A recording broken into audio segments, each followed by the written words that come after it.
Let me introduce James Boughton, the historian of the IMF, to talk to us about that original Bretton Woods conference and how it might relate to today. Thank you.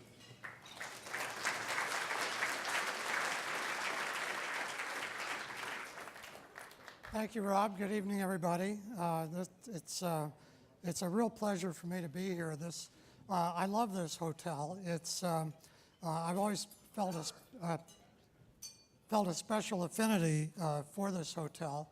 I was 3 months old when the Bretton Woods conference took place.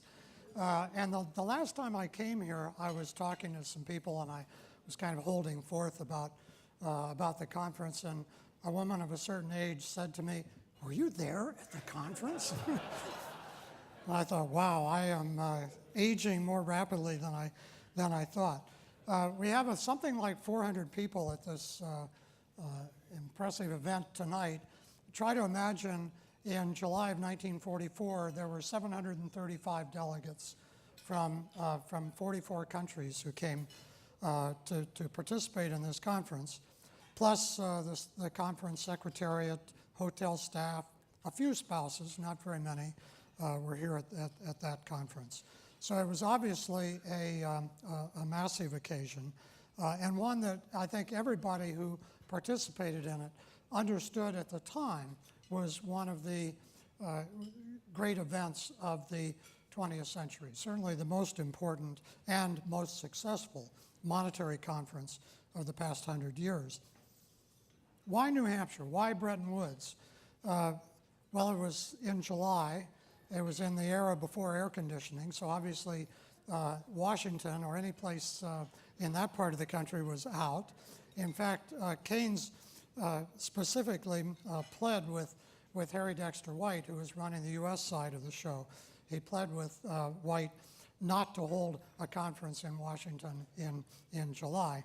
And there were other mountain resorts that could have served, but the ones in the southern part of the United States were less hospitable to less, shall we say, non-Caucasian guests who might have been there. And so this was really a natural choice. And on a more substantive level, it was also true that New Hampshire, as now, New Hampshire had a very powerful presence in Congress.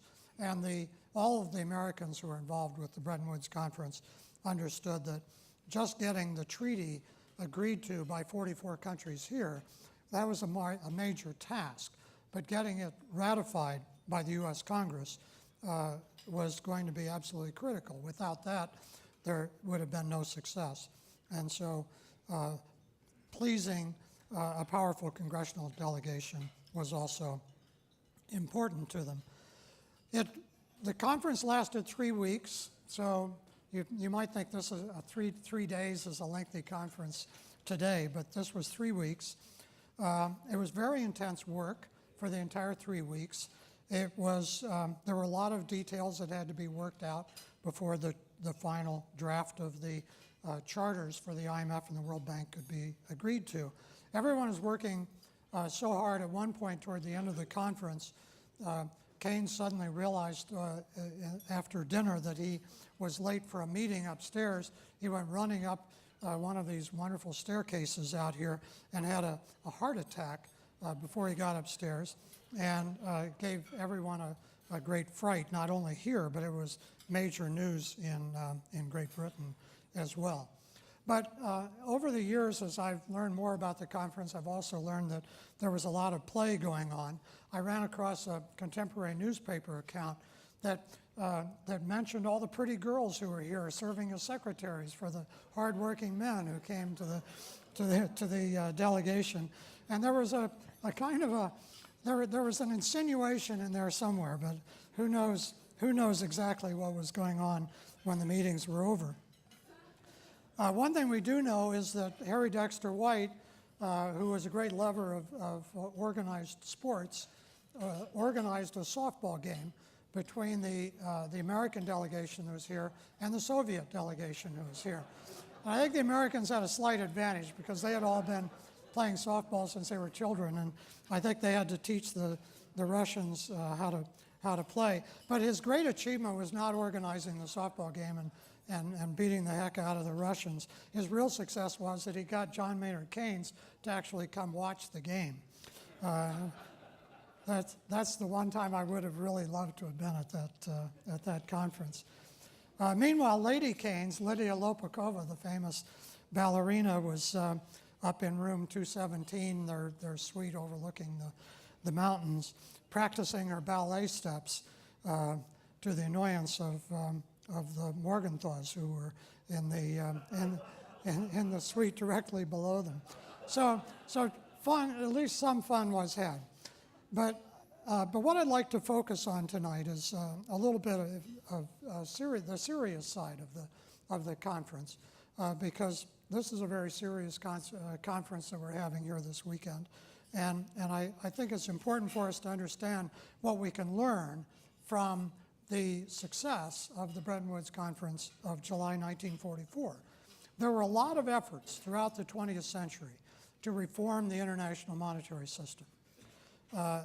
Really going back to the Paris peace talks in 1919, which failed to set up any kind of an institutional structure to try to restore stability, financial stability after the war. That was supposed to be a task of the League of Nations, but it never really took hold.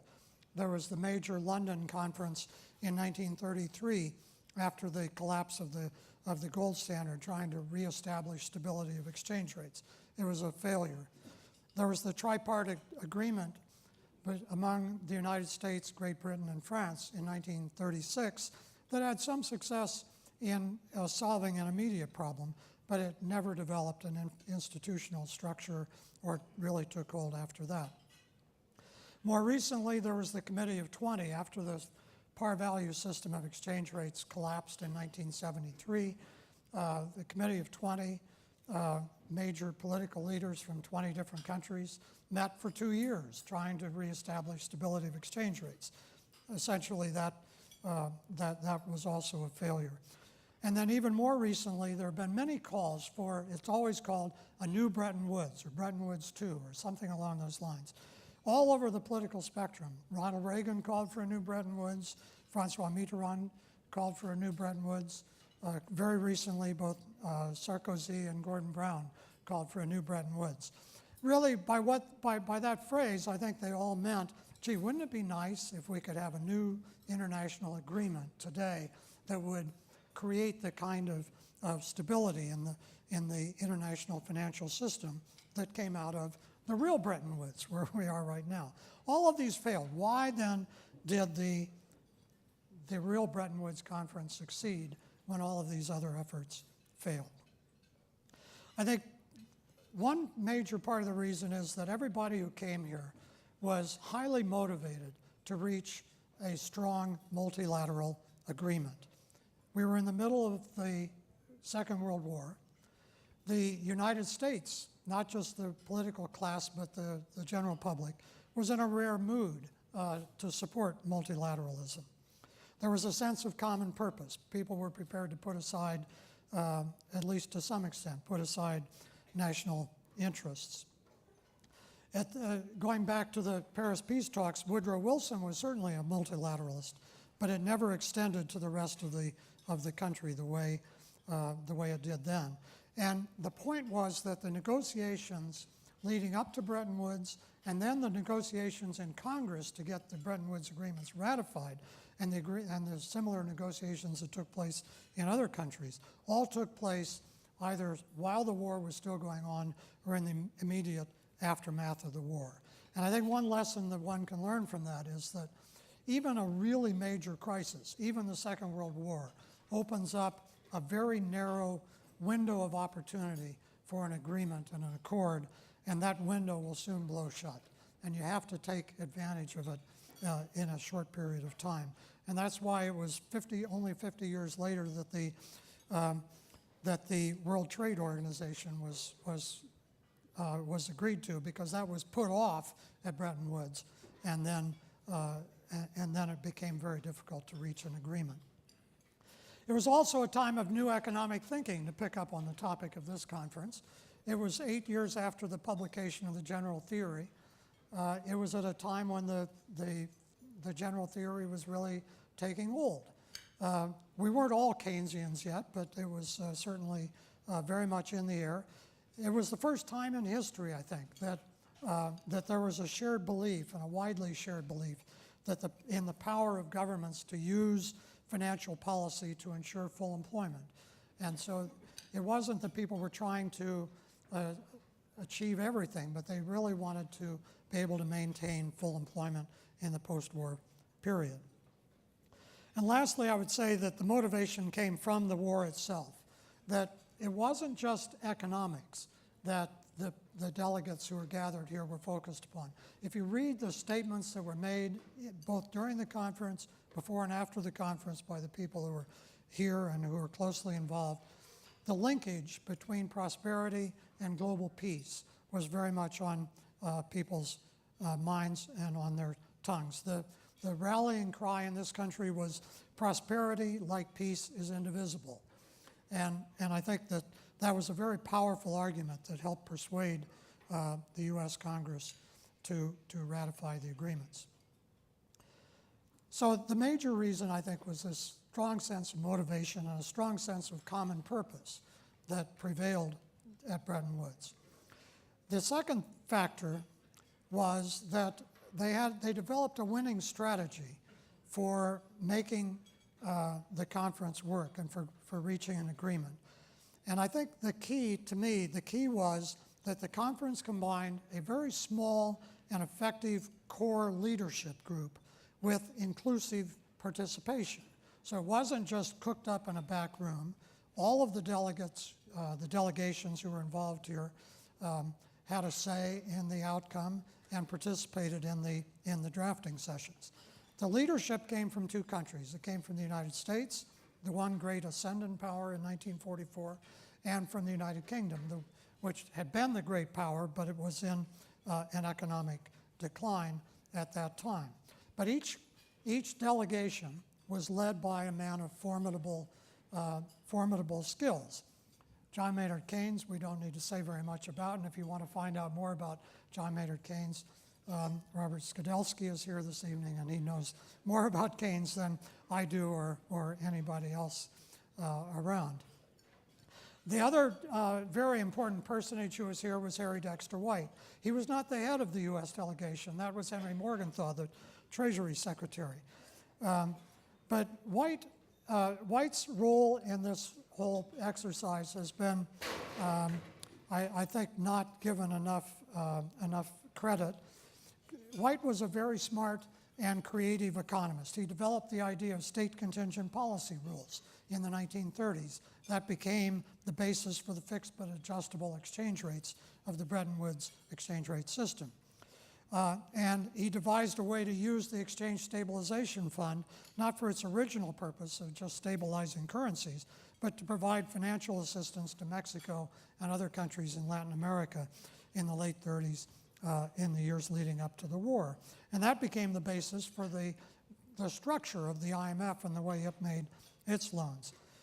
It may even have inspired Larry Summers, who used the ESF in a very effective way in February of 1995 to solve the Mexican crisis. But White had another advantage. He was not only a pretty smart economist, he was also the most trusted advisor to Henry Morgenthau. Now, Henry Morgenthau, must be said, was no Larry Summers, but he was one of FDR's, Franklin Roosevelt's best friends, and so this kind of political linkage moving up from White through Morgenthau to Roosevelt was very important. So that was the leadership group, Keynes and White and their political bosses. The inclusiveness came from a process of building up participation gradually. There were almost 2 years of negotiations between White and Keynes leading up to 1944. And then as 1944, in the first half of 1944, they drew in other countries. White spent the whole first half of 1944 negotiating with the Soviet delegation that had come to Washington. He had many meetings with them throughout that period to try to convince them to join the IMF and the World Bank that would be created here. because he understood that without the participation of the Soviet Union, that it would be a much more limited group that would form these organizations. So he put a lot of energy into that.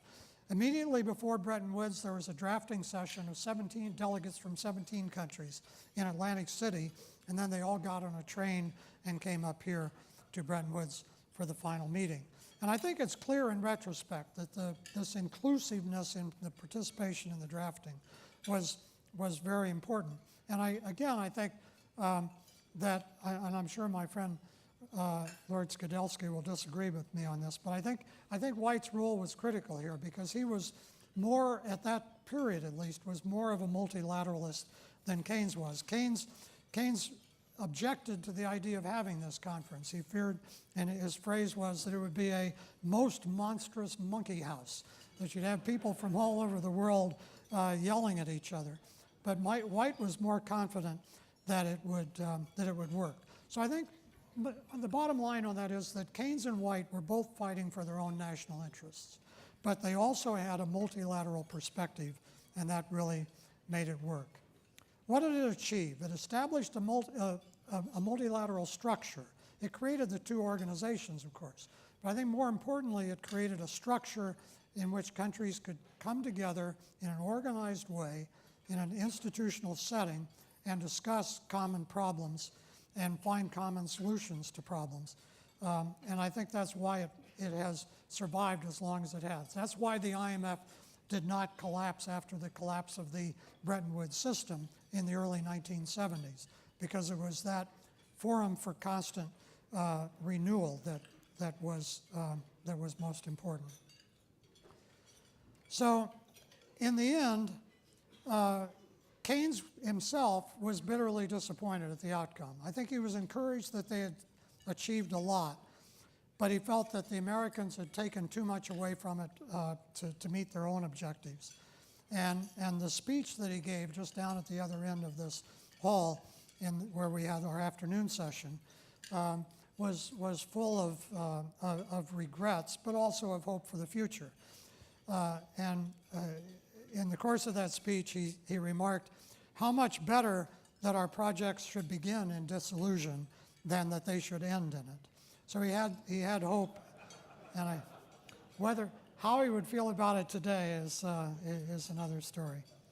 So I think, just to wrap this up, I think it's fair to say that it was mostly men who were gathered here. Besides the famous secretaries I mentioned earlier, there were a few women among the delegates. And all of those who gathered here, I think, were very much affected by the ghosts of Versailles.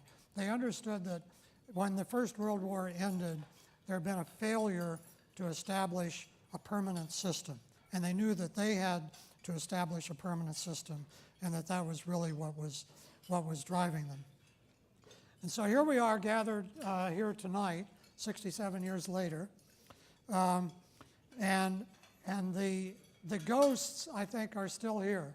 I always feel the ghosts of Bretton Woods when I come here. I don't otherwise believe in ghosts, but I think it's really true that if you go to the suite 117, which is where the Treasury Secretary Henry Morgenthau and his wife Eleanor were staying, and if you sit very quietly and you shut your eyes to the beautiful view of the mountains outside, and you gaze inwardly rather than outwardly, I think you can still hear Lydia Lopakova, Lady Keynes, upstairs practicing her ballet steps. Thank you very much.